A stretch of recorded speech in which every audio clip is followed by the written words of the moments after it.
सुप्रभात। हिंदी की कक्षा में आपका स्वागत है। आज हम कक्षा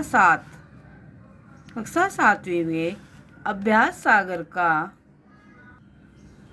पाठ 2 नाटक में नाटक, इसमें हम पढ़ेंगे आज अनुस्वार एवं अनुनासिक।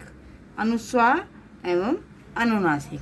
अनुस्वार लाइन के ऊपर ये होता है और अनुनासिक ऐसे लगाया जाता है। ठीक है, तो अनुस्वार किसे कहते हैं पहले हम ये पढ़ लेते हैं, उसके बाद पाठ को आगे बढ़ाएंगे। यदि पांचवें वर्ण के बाद वाला वर्ण उसी के वर्ग का कोई अन्य वर्ण हो तो उस पांचवें वर्ण की जगह बिंदु का प्रयोग किया जाता है। यह बिंदु पांचवें वर्ण से पहले वाले वर्ण पर लगाया जाता है। इस बिंदु को अनुस्वार कहा जाता है। कैसे? जैसे कि अब ये वर्ण है हमारे सामने और ये इनके सारे लिखे हुए हैं वर्ग।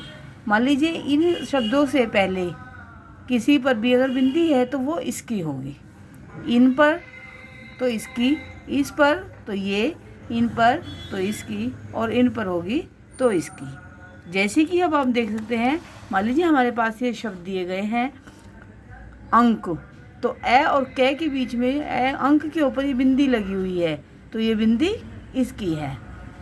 चंचल में च के ऊपर बिंदी लगी है और च की वर्ग का अण ये वाला होता है तो ये बिंदी इसकी है। ऐसे ही ठंडा डैगा है तो ये वाली बिंदी इस वाले अण की है। द पर बिंदी जो है वो न की है और पै पर जो बिंदी है वो मैं की है। तो आपको अनुस्वार समझ में आ गया होगा। चलिए आगे बढ़ते हैं।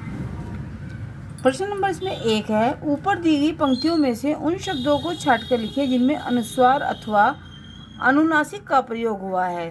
तो आप इसमें पंक्तियों में देखेंगे जिनके नीचे पेंसिल का निशान लगे हैं वो बिंदी वाले शब्द हैं तो अनुस्वार वाले हैं, और जिनके नीचे पेन से निशान लगे हैं वो चंद्र बिंदु वाले हैं।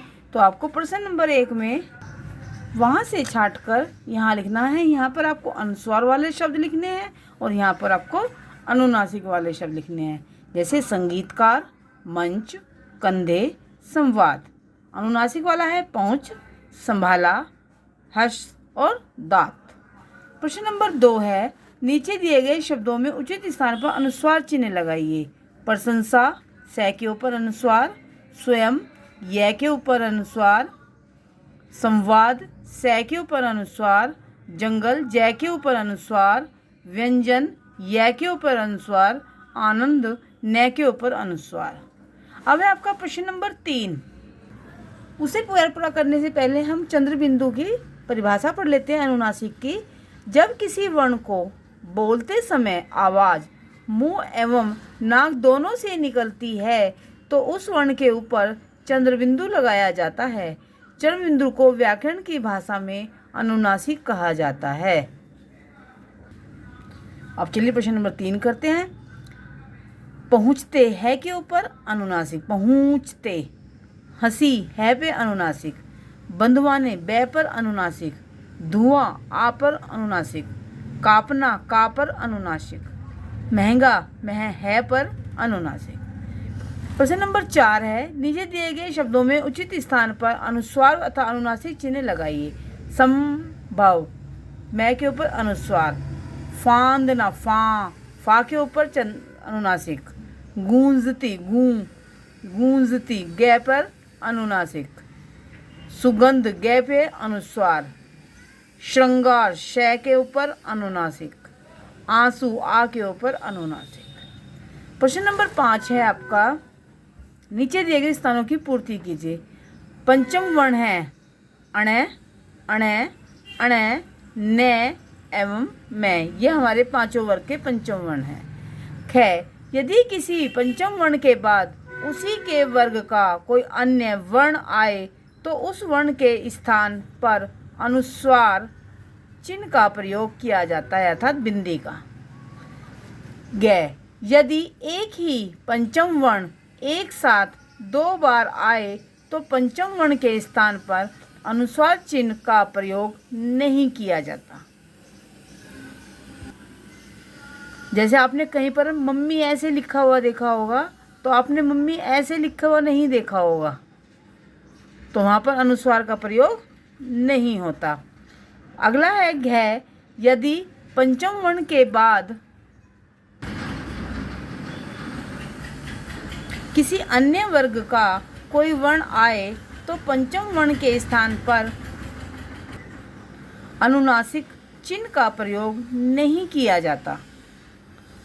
ड। यदि किसी वर्ण को बोलते समय हवा मुंह एवं नाक से एक साथ बाहर निकले तो उस वर्ण के ऊपर अनुनासिक चिन्ह का प्रयोग किया जाता है।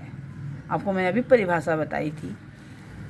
अंतिम है, यदि किसी वर्ण को बोलते समय हवा मुंह एवं नाक से एक साथ बाहर निकले और उस वर्ण की सिरोरेखा होती है ये जो ऊपर हम लाइन लगाते हैं, इनको कहते हैं, के ऊपर कोई मात्रा हो तो वहाँ अनुस्वार चिन्ह का प्रयोग किया जाता है।